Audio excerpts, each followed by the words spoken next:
The engine oil pan or gasket on the 4-cylinder RAV4 is an easy one to do. This one had a stripped out oil drain plug hole that had already been oversized, and it was stripped out as well. So I'm going to replace the pan, pretty cheap and easy to do. Remove that right front suspension support for easier access, and then I'm going to take out these 10mm bolts and a couple of nuts, and almost all of them have really easy access. There's just really one that you can't get in there that I had to use a wrench on. So obviously you'd want to do this when the pan is not hot. Make sure the oil's drained out of the engine so you don't make a big mess when you do this. And then once the bolts are out, the nuts are off, you kind of tap a little something in there to break the silicone free from the previous gasket, that RTV silicone gasket, and then clean up the mess. So I'm using a gasket scraper, a razor blade. I even have a little bristle brush here, 3M rubber bristle brush on a die grinder that where I have access makes things nice and clean and easy. Using a little bit of brake clean to clean up the surface really well after I've scraped everything off.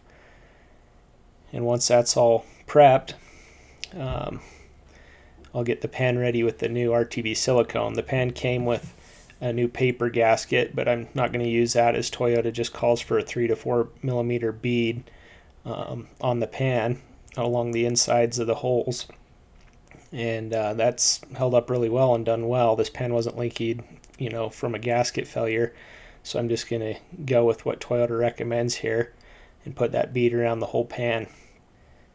Then I'll just kind of touch up a few of the areas where I maybe had an imperfect bead run, where there's some gaps, and then I'm going to hit all these bolts with a little bit of medium thread locker blue, and then I'll lift the pan up into place, use those two studs that are there for alignment, and then start all the bolts. And then I'm using a speed handle to kind of zing these on quickly. Makes quick work, but still allows you to have a good feel so you don't over tighten these. It's only 80 inch-pounds that these calls for.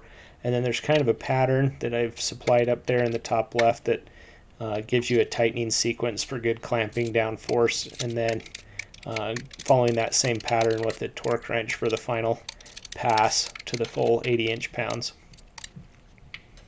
And then this one's kind of guesswork, but again, you just want to be careful not to go over tight. You got steel bolts going into an aluminum body, and it's easy to pull out the threads.